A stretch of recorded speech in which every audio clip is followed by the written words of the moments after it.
ကျွန်တော်တို့ဒီနေ့ကဟိုပါပေါ့နော်bridge မှာရှိတယ်ကျွန်တော်တို့ OW ဖြစ်လာရင်ကျွန်တော် bridge မှာ duty ယူရမယ်လေ duty ယူရမယ်ဆိုတော့bridge မှာရှိတဲ့ကျွန်တော်တို့ equipment တွေပေါ့ bridge မှာရှိတဲ့ equipment တွေကိုကျွန်တော်တို့ပြောတော့မှာပေါ့နော် equipment တွေတစ်ခုပြီးတစ်ခုပေါ့ပြောတော့မှာပေါ့ဟိုအဲ့ဒါဒီနေ့ကကျွန်တော်တို့ barometer ပေါ့နော် barometer ဆိုတာကကျွန်တော်တို့ဘာလဲဆိုတော့ Libya တိုင်းတဲ့ကိရိယာပေါ့နော် atmospheric pressure ကိုတိုင်းတဲ့ instrument တစ်ခုပေါ့နော်ဟိုတချို့ AVA တွေ့ဘူးကြတယ်ဒီမှာလည်းကျွန်တော်တို့အရာရှိတွေကျွန်တော်တို့ဒီမှာတက်မိတ်တို့ဘာလို့စကန်မိတ်တို့ဘာလို့ကျွန်တော်တို့logbook ရေးမဲ့ချိန်ကျရင်ကျွန်တော်တို့ barometer ဖတ်ခိုင်းတယ်လေဒီမှာ barometer ဘယ်လောက်ရှိလဲဒီမှာ weather ကောင်းလားဘာနဲ့တော့ barometer လေးဘယ်လောက်ရှိနေလဲဒါကိုဖတ်ခိုင်းနေရှိတတ်တယ်ပေါ့နော်အဲ့ဒါမျိုးကိုပြောတာပေါ့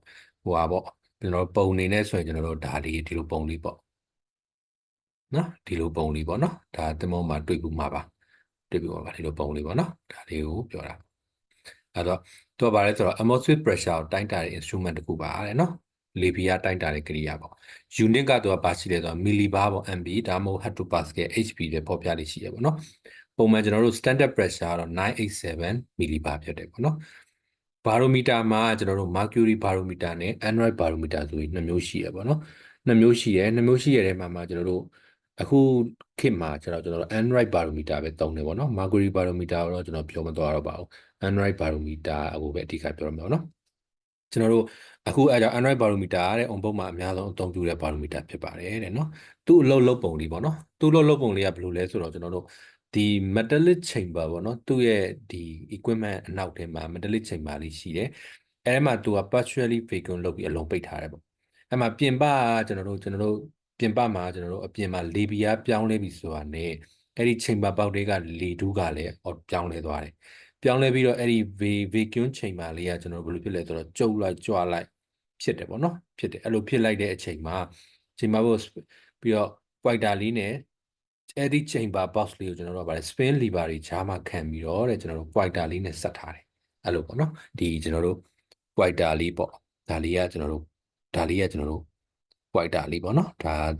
ဒါကသူက pointer လေးပေါ့ဒီမှာ pointer နှစ်ခုရှိရနော်ဒီမှာတစ်ခုရှိရဒီမှာတစ်ခုရှိရဒီရှည်တဲ့ pointer လေးကိုပြောတာနော်ရှည်တဲ့ pointer လေးပြောတာအဲ့ပြောတာ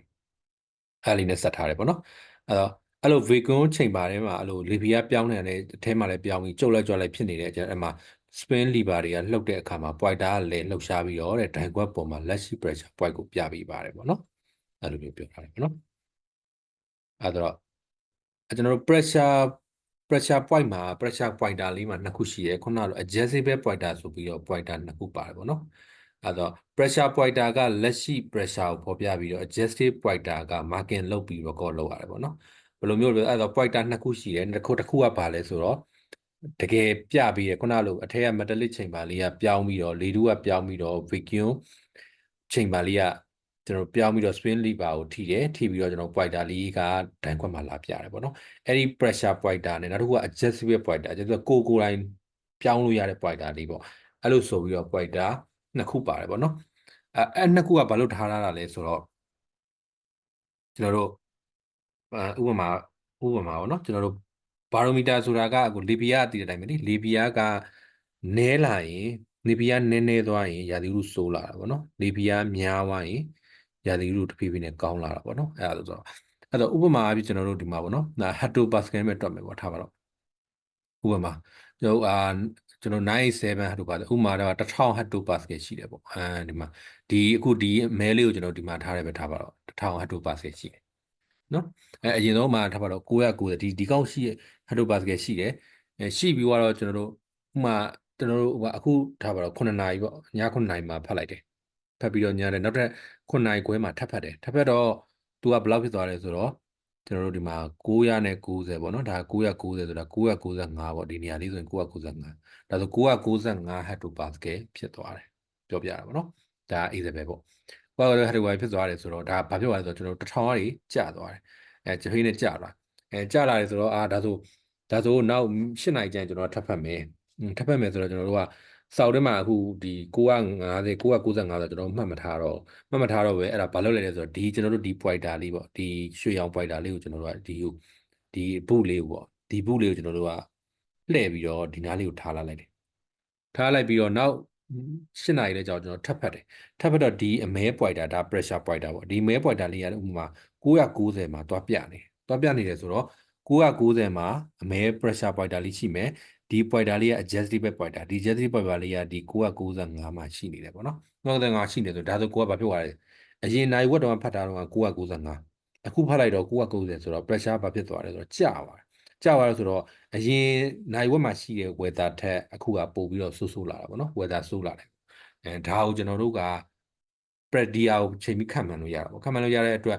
ဒီ pressure pointer လေးကကိုအရင်နိုင်ဝက်မှာဘယ်လောက်ထားရတယ်တနာရီပြည့်နိုင်ဝက်ပြည့်မိနစ်20ပြည့်ကိုဖတ်ထားတဲ့ပုံမူတည်ပြီးတော့ရွှေ့ပြီးတော့ဒီကျွန်တော်တို့ adjustable pointer လေးကထားလို့ရတယ်ပေါ့ဒီအမဲကျွန်တော်တို့ pressure pointer ကတော့သူ့ဟာဆို automatically ဒီတကယ် pressure ရှိရအောင်ပြပြီးတာပေါ့နော်အဲ့တော့ barometer ကိုဖတ်တဲ့အခါမှာကျွန်တော်တို့ပန်ကို light tap လုပ်ပြီးခတ်ရတယ် light tap လုပ်ပြီးဖတ်ရတယ်ဆိုတာဘာဖြစ်လို့လဲဆိုတော့နည်းနည်းပဲပြောင်းရင်မရွှေ့ပဲကတ်နေတတ်လို့ပါတခါကျရင်pressure ကျွန်တော်တို့ဥမာနိုင်ဝက်လောက်နဲ့အရန်ကြီးပြောင်းသွားတယ်ဆိုတာရှိချင်မှလည်းရှိမယ်ပေါ့နော်ဒါပေမဲ့နည်းတယ်ပေါ့နည်းနည်းလေး1လောက်ပဲပြောင်းသွားတာလေးပဲရှိတယ်ပေါ့အဲ့တော့ကျွန်တော်တို့ကဘာလုပ်ရလဲဆိုတော့ဒီကျွန်တော်ဖတ်တဲ့ချိန်ကျရင်ဒီ screen လေးကိုပေါ့ဒီ screen လေးကိုကျွန်တော်လက်ကလေးနဲ့တက်အဲ့လိုတက်နည်းနည်းတက်လုပ်ပြီးတော့ဖောက်ပြီးတက်လုပ်ပြီးလိုက်ရင်ဒီတခါကျရင်ဒီကျွန်တော်တို့ဒီ pressure pointer လေးကကတ်နေတယ်ကတ်နေတယ်ခောက်လိုက်တယ်ဆိုရင်သူမရွေ့သွားတယ်ပေါ့ဒါမှတခါကျရင်ကတ်နေတော့သူပြတဲ့ data မမှန်ဘူးပေါ့နော်အဲ့လိုမျိုးခောက်ပြီးဖတ်ပြီးရတယ်ပေါ့နော်အဲ့ဒါကိုပြောတာတော့ barometer ကိုအသုံးပြုပြီးတော့ဘာလုပ်လို့ရလဲဆိုတော့လက်ရှိ position ရဲ့ pressure ကိုသိရင်တဲ့ကျွန်တော် routine check မှာရှိတဲ့ကျွန်တော်တို့နော် standard barometer pressure ပေါ့ SPP ဆိုတာ standard pressure ဘာနဲ့ compare လုပ်ပြီးတော့ weather focus လုပ်နိုင်ပါတယ်ကျွန်တော်တို့ဒီမောမှာ second mate ပုံမှန်ပြေး update လုပ်တယ်ပေါ့နော် routine check ရှိတယ်update လုပ်တာမဟုတ်ပါကျွန်တော်တို့ weather လာတင်အတွက် routine check တွေရှိတယ်အဲ့ဒီ routine check တွေမှာဒီ position မှာသူကအများနဲ့ position တင်တယ်ပေါ့နော်ဥပမာ non position တင်တယ်အဲ့ဒီ position မှာ barometer ဘယ်လောက်ပြနေတယ်ပေါ့ဥပမာအဖြစ် barometer တစ်ခုပြနေတယ်အဲ့နေရာမှာဆို barometer ဘယ်လောက်ပဲရှိမယ်ပေါ့နော်များသဒါကတော့သူတို့ရဲ့ routine check ပေါ့နော်နှစ်စဉ်ထွက်တာအဲ့ဒါရှိတယ်အဲ့ဒီနေရာနဲ့ကျွန်တော်တို့အခုလက်ရှိ every position နဲ့မှာ barometer ဖတ်ကြည့်လိုက်တယ်ပြလိုက်တော့အဲ့ထက်နည်းနေလားများနေလားပေါ့နော်ဒါကိုကြည့်ပြီးတော့ကျွန်တော်တို့က weather ကိုလည်း focus လုပ်နိုင်တယ်ပေါ့နော်ဥပမာ pressure ရုတ်တရက်ပြောင်းလဲရင်ရာသီဥတုဖောက်ပြန်မှာကိုလည်းအလွယ်တကူခံမှန်းသိရ pressure ထိုးကျလာတယ်ဥပမာတစ်ခါတည်းကျရင် pressure တိတာတယ်ပေါ့နော် weather တွေနဲ့စိုးစလာပြီတော့ pressure ထိုးပြီးဆင်းလာတယ်ပေါ့နော်အဲ့ဒါဆိုတိတာနိုင်ပေါ့နော်အဲ့တော့သူ့မှာအဲ့တော့ pointer တွေမှာ error မရှိဘူးလားပေါ့ရှိတယ်ပေါ့နော်သူ့မှာ high error နဲ့ inter error ဆိုပြီး error နှစ်မျိုးရှိရပေါ့ဒါတွေကတော့ကျွန်တော်တို့ဆောင်းမှာတော့သေးသေး high error ဘယ်လိုလုပ်လဲ inter error ဘယ်လိုလုပ်လဲဆိုတော့မမေးပါဘူးပေါ့နော် error ဘယ်လိုမျိုးရှိလဲ high error inter error ရှိတယ်ပေါ့နော်အဲ့တော့ correction ဘယ်လိုလုပ်လဲဘာညာမေးကြည့်တယ်ပေါ့အဲ့တော့ကျွန်တော်တို့ကကျွန်တော်တို့ bridge မှာဆိုရင်ကျွန်တော်တို့ဒီကောင်လေးရဲ့ဘေးမှာ calibration table လေးပေါ့နော် calibration cut လေးထားပြီးတာတယ်အဲ့ဒီ calibration cut လေးကိုကျွန်တော်တို့ကကြည့်ပြီးတော့ကျွန်တော်တို့ဒီဟိုမှာကျွန်တော်တို့လိုချင်တာကရေမျက်နှာပြင်ပေါ်မှာရှိတဲ့ atmospheric pressure ကိုလိုချင်တာလေဒါပေမဲ့တကယ်တမ်း barometer လေးရှိနေတာကရေမျက်နှာပြင်ပေါ်တဲ့တယ်မှာမဟုတ်ဘူးဟုတ်တယ်မလားရေမျက်သင်္ဘောက bridge မှာဆိုတော့ bridge ပေါ်မှာဆိုတော့ရေမျက်နှာပြင်ပေါ်တဲ့အမြင့်ဘယ်လောက်ရှိသွားလဲအဲ့ဒီအမြင့်ပေါ်မူတည်ပြီးတော့လေကျွန်တော်တို့ pressure ကိုပြန်ပြီးတော့ calculate ပြန်လုပ်ပေးရတာပေါ့အဲ့ဘေးက calibration cut လေးကိုကြည့်ပြီးတော့ကျွန်တော်တို့က correction ပြန်လုပ်ပေးရတာပေါ့နော်ကျွန်တော်တို့ကအဲ့ဒါကိုပြောတာအဲ့ဒီ correction ပြန်လုပ်ပြီးအဲ့ဒါမှကျွန်တော်တို့ကမှန်ကန်တဲ့ barometer ထွက်လာမှာပေါ့နော်ဒါကတော့ကျွန်တော်တို့သမုတ်ပုံမှာအသုံးပြုတဲ့လက်ရှိအသုံးပြုနေတဲ့ Android barometer လေးအကြောင်းပေါ့နော်